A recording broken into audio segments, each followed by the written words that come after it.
Target দিয়েছে, যদি 4টা নিচে না আসে উনি 3,000 কেজি চলে আসে, তাহলে বাকিটা কি আশা রাখা যায় যে 60 দিনে আসবে? আসবে, ইনশাআল্লাহ আসবে, কারণ আমরা ওই প্রসেস দিয়ে আগাচ্ছি। আর আমাদের ব্রয়লারের খাদ্য আছে, আপনার লেয়ারের খাদ্য আছে, সোনালীর খাদ্য আছে।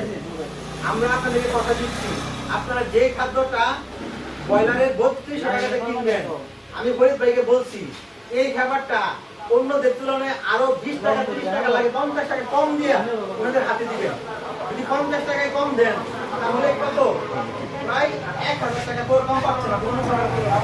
আর ব্রয়লারের ক্ষেত্রে আমাদের 1350 গ্রাম থেকে 1400 গ্রামের ভিতরে আমাদের ব্রয়লার 1 কেজি হবে। এক বস্তাতে প্রায় 38 থেকে 39 কেজি মাংস হবে ব্রয়লার। এটা হচ্ছে ব্রয়লার।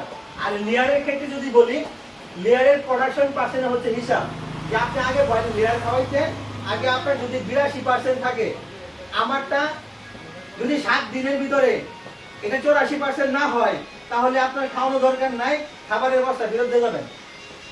যদি 90% থাকে, 92 হবে, 95 থাকলে 97 হবে। এটা হচ্ছে আমাদের কমিটমেন্ট যে আমরা 1% হলেও বাড়ায় দেখাবো লেয়ারে। এটা কিরকম? আপনার 100 মুরগি আগে ডিম দিত 90টা, আমারটা খাওয়ানোর পরে 92টা দিন, কমার সুযোগ নাই। যদি 95 দিত, 96 থেকে 97 ডিম দিত, তাহলে বাড়ায় দিচ্ছেন। আবার দাম কিন্তু দিচ্ছে কি, আর 5টা কোম্পানির তুলনায় যা পাচ্ছেন তার থেকে 5 টাকা হলে কম পাবেন।